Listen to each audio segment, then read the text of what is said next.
8. अब हालांकि अर्श इस टॉपिक पे हम लोग पहले भी बात कर चुके हैं, बट अगेन कुछ टॉपिक्स शायद ऐसे होते कि जिनके ऊपर एक एपिसोड मात्र काफी नहीं होता आई थिंक उसके लिए डिमांड्स की आप उसके ऊपर और डिटेल में बात करें तो 64 योगिनी और 64 योगिनी जो मंदिर है, पहली बात तो कॉन्सेप्ट, दूसरी बात मंदिर, दोनों अपने आप में बड़े यूनिक हैं। इन द सेंस पहली बात तो उसमें महादेवियों की बात होती है। जब भी नॉर्मली योग या योगा की बात होती है तो योगा प्रैक्टिशनर्स नॉर्मली मेल वगैरह होते हैं, उनका रेफरेंस होता है। लेकिन इस केस में रेयरली ऐसा है कि योगिनियों का वर्णन होता है। अच्छा, इससे पहले कि हम लोग आगे बढ़े, एक चीज है जो मैं शायद सोच रहा था डिस्कस करूं आपके साथ कि ये योगिनियों का जो 64 योगिनियों का कॉन्सेप्ट है, पहली बात 64 जो नंबर है, ये जो 8 के मल्टीपल्स होते हैं, 64 और 108 तक का, तो इसका क्या सिग्निफिकेंस, क्या रेवरेंस है, इसके ऊपर भी हम लोग थोड़ा बात करेंगे। और दूसरा, कुछ लोग कहते हैं कि अब ये कहीं पे इसको 42 भी माना गया है, कहीं पे 81 भी माना गया है योगिनिया, तो नंबर थोड़ा अपने आप में कंफ्यूजिंग है, थोड़ा सा डिबेटेबल है। तो सही डिजिट क्या है, सही अंक क्या है, या वो मैटर नहीं करता है जी, तो इसके बारे में हम लोग थोड़ा शुरुआत करेंगे। ओके, मतलब अगर आप देखोगे तो 64 ही ज्यादा एक्यूरेट है, क्योंकि पुराणों के हिसाब से और ग्रंथों के हिसाब से 64 ज्यादा एक्यूरेट है। मैं आपको बताता हूँ कैसे। मतलब तंत्र में 64, 8, 108 इन सब का बहुत ज्यादा महत्व होता है, बहुत ज्यादा। तो ऐसा कहते हैं कि कालिका पुराण और दुर्गा सप्तशती के अंदर जी ऐसा कहते हैं कि माँ दुर्गा जो है, अम्बा जी बेसिकली, वो शुंभ निशुंभ से युद्ध के लिए जा रही होती हैं। तो उस वक्त बहुत ज्यादा सेना होती है, बहुत ज्यादा भारी मात्रा में सेना होती है। तो माता ना अलग अलग तरीके से अपने शरीर को ढालती हैं। जैसे जब हम खाते हैं तो बॉडी ऐसे थोड़ा सा बेंड हो जाती है, हाथ ऊपर हो जाता है, राइट, वो एक अलग मुद्रा हो गई। उस तरीके से जब हम सोते हैं तो एकदम हाथ सर पे रख लेते हैं और पूरे बॉडी स्ट्रेट हो जाती है एक तरीके से, या शवासन में चले जाते हैं। तो माता ने ना इस तरीके से 64 अलग अलग कलाएं दिखाई, अलग अलग रूपों में। मतलब जब उन्होंने एक कला करी तो वो एक रूप वहीं पे स्थिर हो गया, फिर उन्होंने दूसरी कला करी तो वो दूसरा रूप भी वहीं पर स्थिर हो गया। इस तरह से उन्होंने 64 अलग अलग कलाएं दिखाई, तो वो 64 योगिनियां कहलाई। जोगनी या योगिनी उनको कह सकते हो बेसिकली। तो जो 64 योगिनियां होती हैं वो माता की 64 कलाएं होती। इन तंत्र के हिसाब से ऐसा कहते हैं कि वो 64 कलाओं को रिप्रेजेंट करती हैं, जितनी भी 64 योगिनियां हैं। ये वैसे अगर कोई एक आम ऑडियंस जो इस पॉडकास्ट को सुन रही है, तो मैं उसको बताना चाहूँगा कि योग को लेके अक्सर कई लोगों का बड़ा कंफ्यूजन होता है। द थिंग इज कि अगर आप कल्चरली भी देखोगे तो हमारे कल्चर और साइंसेस में ज्योमेट्री को एक बहुत इंपॉर्टेंस दिया गया है, बहुत ज्यादा। हाँ, तभी भी जो एक यज्ञ की वेदी वगैरह बनती थी तो भी पर्टिकुलर एंगल्स में बनती थी। जो मंदिरों का निर्माण होता था उसमें भी बड़ी सोफिस्टिकेटेड, बड़ी सटल ज्योमेट्री का उसमें इस्तेमाल होता था। बिल्कुल सिमिलरली, मतलब कहने का मतलब ये है कि इस दुनिया में जो भी कुछ चल रहा है हमारे कल्चर के हिसाब से is because of is own geometry. हमारा अर्थ एक पर्टिकुलर एंगल पे है सूरज के, तो इस करके जो है वो उसके अराउंड घूमता है। तांत्रिकी क्या है बेसिकली, उसकी तंत्र की वैसी आप अर्थ का एक पर्टिकुलर डिग्री का टिल्ट है, इस वजह से हमारे यहाँ जो मौसम वगैरह चेंज होते हैं वो होता है जी। तो similarly the whole point is कि योगा भी एक तरीके का देखा जाए तो बॉडी की ज्योमेट्री का साइंस है। बिल्कुल, आप जिस तरीके से अपनी बॉडी को एक पर्टिकुलर स्टैचर में रखते हैं वो आपकी बॉडी के ऊपर एक कोई ना कोई इम्पैक्ट डालता है। ऐसा बिल्कुल मान्यता है, और ये मुझे लगता है काफी कॉमन सेंस की भी बात है। आई मीन इट एक्चुअली आपका पोस्चर जो है, आपकी बॉडी लैंग्वेज जो है, वो काफी ज्यादा आपके चरित्र का निर्माण करने में उसका एक अलग योगदान रहता है। बिल्कुल बिल्कुल। तो कई बार जब लोग इस तरह की बातें करते हैं ना, ये खाली अलग अलग योगिनियां, मतलब उनके खाली अलग पोस्चर्स ही तो हैं, तो पोस्चर्स अपने आप में कोई बहुत छोटी चीज नहीं होती, बहुत बड़ी मतलब चीज है। जिसको सुनते हुए जो मुझे लग रहा था, जब पहली बार मैंने किसी के साथ डिस्कस किया 64 योगिनियां, तो उन्होंने मुझे ये कॉन्सेप्ट बोला कि यार वो अलग अलग उनके वही तो हैं, लाइक डिजाइन हाथ के, उससे क्या ही फर्क पड़ता है, कलाएं हैं बेसिकली, कलाएं हैं। तो लेकिन आई थिंक अगर आप माइन्यूटली देखोगे सटल तरीके से तो फर्क तो पड़ता है बहुत ज्यादा। बिल्कुल, मतलब दिखने में ही समझ में आता है कि वो अच्छा इतनी ज्यादा पावरफुल क्यों है, उसके पीछे भी ये रीजन है। आज जब हम बात करते हैं 64 योगिनियों की, तो एक ही मंदिर सामने आता है, वो हीरापुर उड़ीसा में है, जो मेन मंदिर है। उसके अलावा मुरैना और ग्वालियर में भी जो मंदिर है वो भी काफी फेमस है। मतलब इवन मैं आपको बताऊं कि जब मैं राम अशोक जी के साथ गया था वहां पर, तो अब चूंकि हम लोग इतने एपिसोड में राम अशोक जी के बारे में बात कर चुके हैं, लेकिन मैं आपको बताऊं कि वो एक ऐसा मंदिर था कि वहां से लौटने के बाद राम अशोक जी ने 10 दिन मुझसे बात नहीं करी है। ओके। मतलब उनकी तबीयत खराब हो गई, उनको फिजिकली इम्पैक्ट हुआ वहां जाके गंदे तरीके से। मतलब मेरा तो आप हाल मत पूछो, 2 दिन तक तो मेरी तो हालत ऐसी खराब हुई थी कि मतलब वहीं से बीमार होना हम शुरू हो गए थे। ये नहीं कि हम वो वहां पर छेड़खानी करने गए हैं, हम लोग शायद जिस वक्त गए थे वो वक्त बड़ा अजीब सा था। बारिश हो रही थी बहुत तेज, शाम ढलने को थी एकदम, और हम लोग चीजें देख रहे थे बार बार, और बड़े खतरनाक टाइप के एक्सपीरियंस हुए थे वहां पे कि मतलब अचानक से पूरा मंदिर खाली, एक पुजारी दिख रहा है, उसके बाद अंदर मंदिर में कोई है भी नहीं। हम लोग अंदर देखने गए तो ऐसा कहते हैं कि काल भैरव स्वयं उस मंदिर की रक्षा करते हैं, वहीं पर होते हैं कहीं आसपास। मंदिरों की मूर्ति टूटी हुई और बिल्कुल, चूंकि वहां पे राम अशोक जी बता रहे थे कि जो अंग्रेज अफसर होते थे उन्होंने माता की मूर्ति के मुंह पे मतलब पूरा तोड़ दिया है, सभी के मुंह खंडित हैं एक तरीके से। अच्छा। और कुछ मूर्तियां वहां पे गायब भी हैं राहुल, मुरैना में। तो जहां पे मूर्तियां गायब है वहां पे शिवलिंग रख दिया गया है उसको कंप्लीट करने के लिए कि यहाँ पर कोई ऊर्जा का स्रोत है बेसिकली। तो जो मूर्तियां वहां पर मौजूद हैं वो यार उतनी ज्यादा कंप्लीट है नहीं। लेकिन हीरापुर में जो मंदिर है, ऐसा कहते हैं कि वहां पर माता की गणें बात करती हैं आपस में, रात को सुनाई देता है। ये हम ऑलरेडी आपको बता चुके हैं, और कई सारे बड़े बड़े तांत्रिकों ने वहां जाकर सुनने की कोशिश करी। इवन कुछ ऐसे थोड़े रईस टाइप के तांत्रिक थे जिन्होंने ऊपर हेलीकॉप्टर से देखने की कोशिश करी। उन्होंने पता है क्या नोटिस किया, नीचे क्या हो रहा है। जैसे ही उन्होंने हेलीकॉप्टर से देखा, उनकी तबीयत तो बाद में खराब हुई, पर उन्होंने स्टेटमेंट में ये बताया कि उन्हें लग रहा था नीचे कोई नाच रहा है। मतलब एक ही लड़की है जो पूरे मंदिर में गोल गोल घूम रही है इस तरीके से, ऐसा उसको दिखाई दिया ऊपर से, उसको दिख रहा है। उसके साथ साथ जो प्लेन चालक था, जो हेलीकॉप्टर चालक था, उसको भी दिख रहा है ये चीज कि एक ही लड़की जो हर मूर्ति के पास जाकर कुछ ना कुछ बोल रही है। होता ना हर मूर्ति से विस्परिंग की आवाज आती है, तो वो एक मूर्ति में जा रही है, कोई कुछ पूछ रही है, दूसरा आंसर उसमें दे रही है, फिर तीसरा आंसर इधर आ रही है। तो एक ही लड़की घूम घूम के ये सारा काम कर रही है। पर क्या कोई इतना तेज हो सकता है साइंटिफिकली? क्या कोई इतनी स्पीड में बात कर सकता है कि वो बात करना एक दूसरे की कन्वर्सेशन का ओवरलैप लगे? ये हो ही नहीं सकता। ये उसने ऊपर से देखा, और उसके बाद वो मतलब थोड़े दिन बीमार रहा, फिर उस आदमी की मौत हो गई। तो कुछ चीजें शायद ऐसा, मतलब मेरा ऐसा मानना है कि कुछ चीजें सोच और समझ के परे होती हैं। अब इसी मामले में जब मैंने राम अशोक जी से बात करी राहुल, तो उनके मतलब मुझे ऐसा लगता है कि उनका पर्सपेक्टिव जानना बहुत जरूरी है। तो आइए जानते हैं राम अशोक जी से कि आखिर उनको क्या लगा 64 योगिनी के कॉन्सेप्ट के बारे में। देवी के कई सारे अलग अलग रूप हैं, जैसे अष्टमातृकाएं, 10 महाविद्याएं, 9 दुर्गाएं, इस तरीके से। यही मैं राहुल से बात कर रहा था कि 64 योगिनी जो हैं, जिस तरीके से उनका एक शेप बनाया गया है, वो तंत्र के विश्वविद्यालय की तरीके से बहुत प्रख्यात हैं जी। कि वो तंत्र का एक विश्वविद्यालय है जहां पर जाकर एक साधक बेसिकली तंत्र की अलग अलग ऋचाओं, विधाओं और तमाम तरह की चीजों को सीख सकता है। पर अगेन मैंने इनको ये भी बताया कि हमारे जो एक्सपीरियंसेस रहे हैं वो बड़े खतरनाक रहे।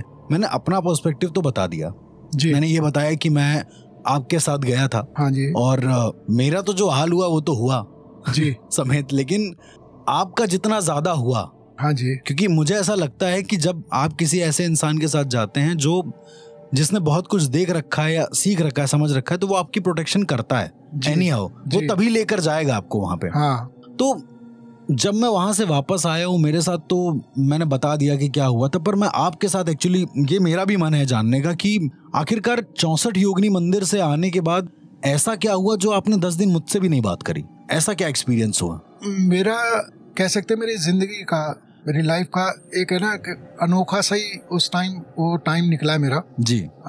मैंने ये देखा है जब भी हम 64 योगिनी, 10 महाविद्या, इसके बारे में कुछ जानने की कोशिश करते हैं और इनके किसी भी स्थान पे जाएं जी, तो ऐसा लगता है कि शून्य में हो गए।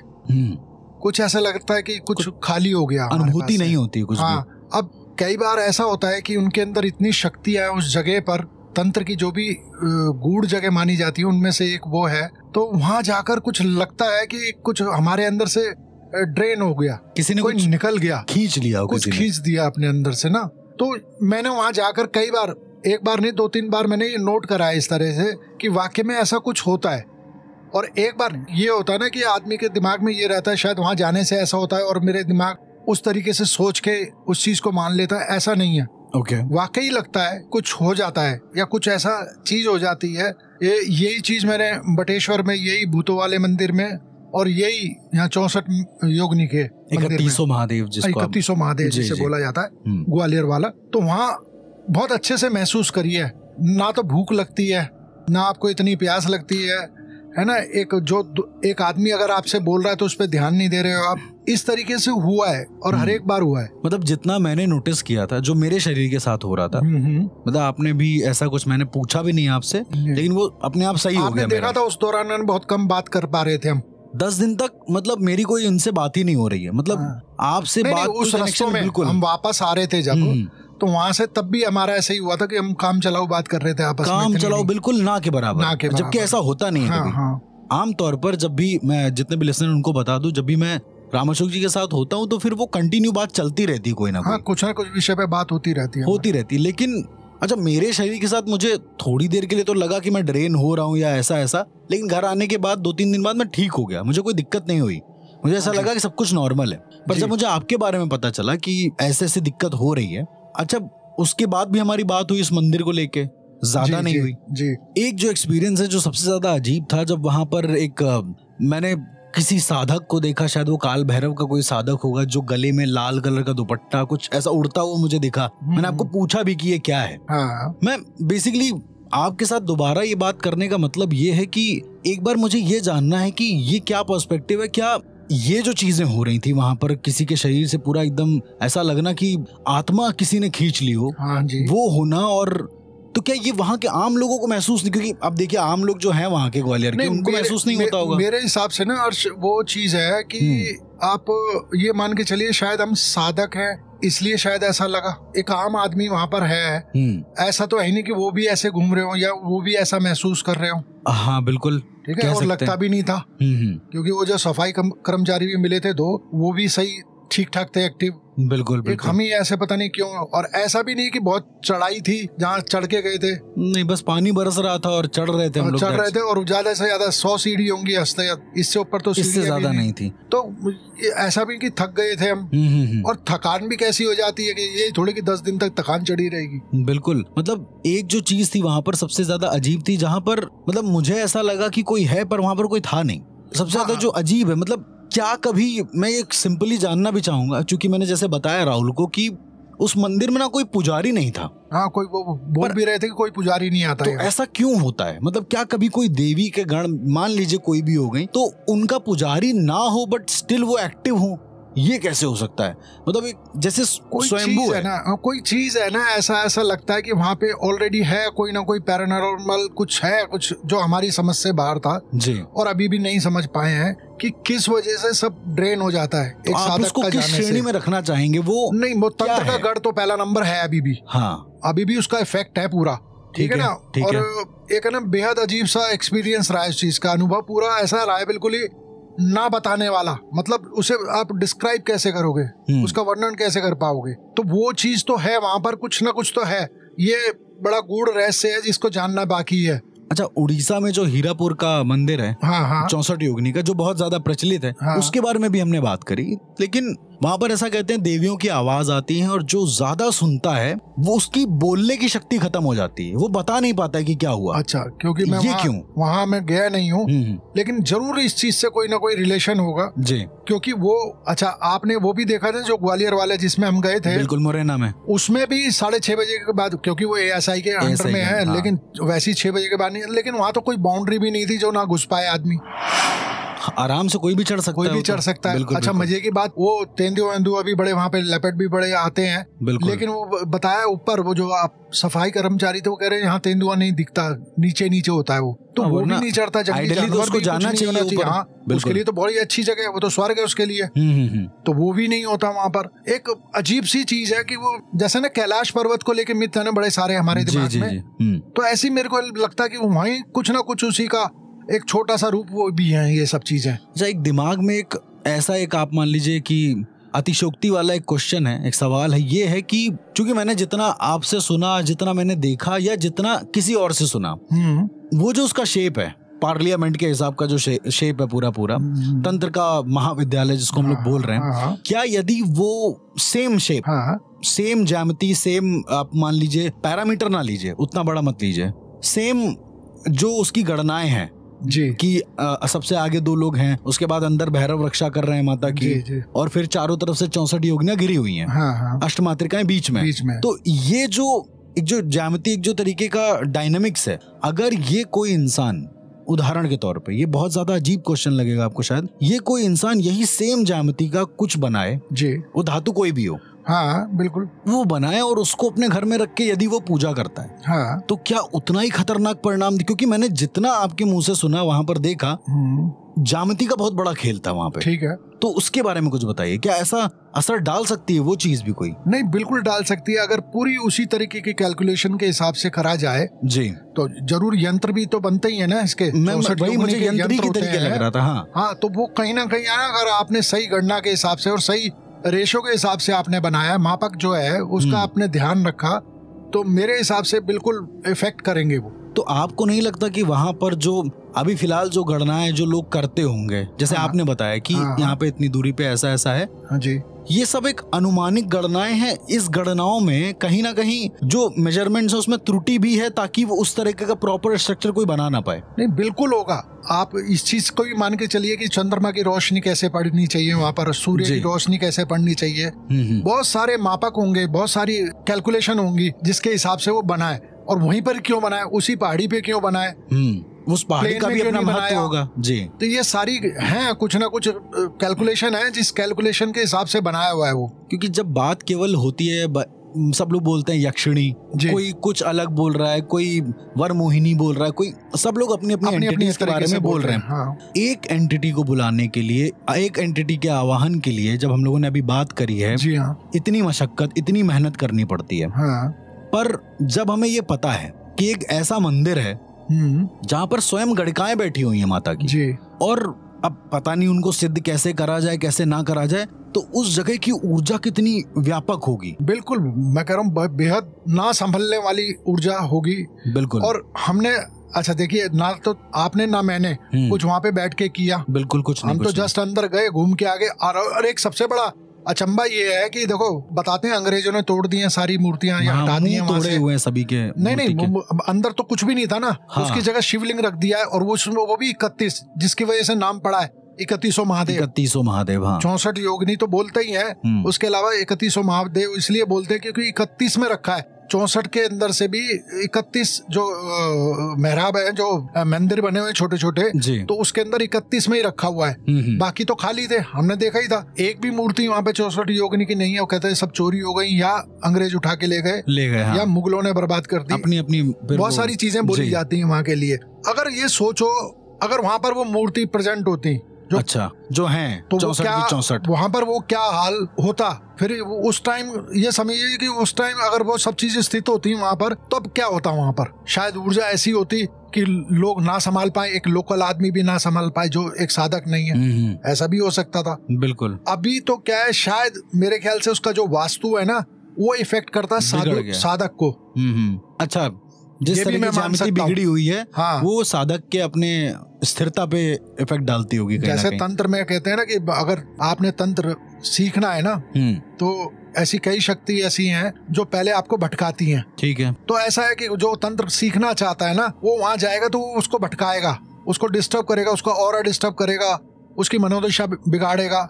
मेरे ख्याल से ये है, क्योंकि उस लेवल का बनना चाहिए हमें जो वो चीज संभाल सके। मतलब अगर माता की गणिकाओं का वो एक पूरा एक समझ लीजिए ग्रुप है 64 का, ठीक है, हाँ, तो उस ग्रुप में जैसे हमारे यहाँ क्या होता है कि अगर मूर्ति कोई खंडित हो जाती है तो उसको कोई रखता नहीं है। जी हाँ। अच्छा, वो कितने टाइम से रखी हुई है, कुछ खंडित भी हैं। हाँ। तो आपको नहीं लगता कि जो खंडित हैं 64 योगिनी टेम्पल में, या फिर मैं ये नहीं कह रहा हूँ कि हो जाए या फिर कुछ ऐसा, लेकिन जो खंडित है वो अपना एक अलग इम्पैक्ट डालती होंगी लोगों पर। यानी कि आप कहना चाह रहे हो दुष्प्रभाव डालती होंगी एक तरीके से। हाँ, तो जो बाहर की तरफ है उनके फेस तोड़े हुए हैं। हाँ, जो भी जितनी मूर्ति जय विजय लगे हुए हैं, जो भी लगे हैं, सब उनके फेस तोड़े गए हैं। ठीक है। वो आक्रांताओं ने जिसने भी तोड़े हैं, वो एक अलग इशू है इस चीज को लेकर। ठीक है। तो मेरे ख्याल से दुष्प्रभाव भी हो सकता है इस चीज का, क्योंकि सारा है तो सारा कैलकुलेशन वैदिक कैलकुलेशन है, ठीक है, वास्तु है और वैदिक तभी तो संसद भवन को भी इसी शेप में बनाया गया था, उतने ही खंबे बनाए गए थे, उतने ही इसके अंदर बताते हैं उसी मैप पर है।